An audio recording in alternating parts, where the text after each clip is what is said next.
Дәрігерге бірге бардыңыздар ма? Дәрігердің қабылдауын ақшасы, жасанды түсіктің ақшасы.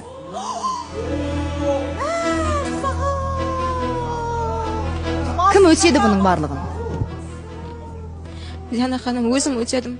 Барлық расходтың барлығын өзім мойныма алдым. Құдайға шүкір, жағдайым жетеді.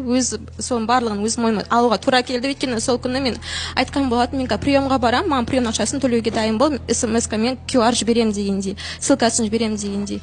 Я деп айтқандай қылды, бірақ бір уақыттан кейін жоқ, мен төлемеймін, мен бүйтпеймін, мен сөйтпеймін. Ең соңында менің счетым 50 мыңға жақын ақшаға шықты. Оның барлығын мен өзім төледім, Диана ханым. Біз қазір сіздерді енді сынауға тым кеш деп ойлаймын. Неге, не үшін? Ересек адамдарсыздар ғой. Я ары қарай және мен ойлаймын, ол жасанды түсікті жасау, жасамау, ол тікелей ананың өзінің мәселесі, ол шешімді тек қана ата-ана өзі қабылдау керек.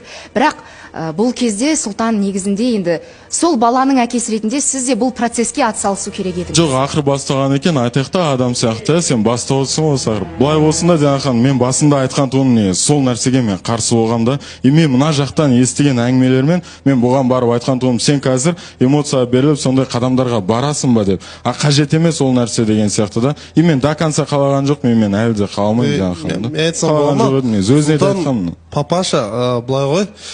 Мен сол әңгімені естісемші, Сұлтан мен аяқта пікір айтпақ түгілін аяқта отырмайтын да едім. Соншама қарсы болсаң жанына барып тоқтатпайсың ба? Тима, ол жердегі әңгімені сен білмейсің ғой, қандай мәселемен қалай бұл барған. Какая разница, қандай әңгіме, главное көтерді ма жанында бол.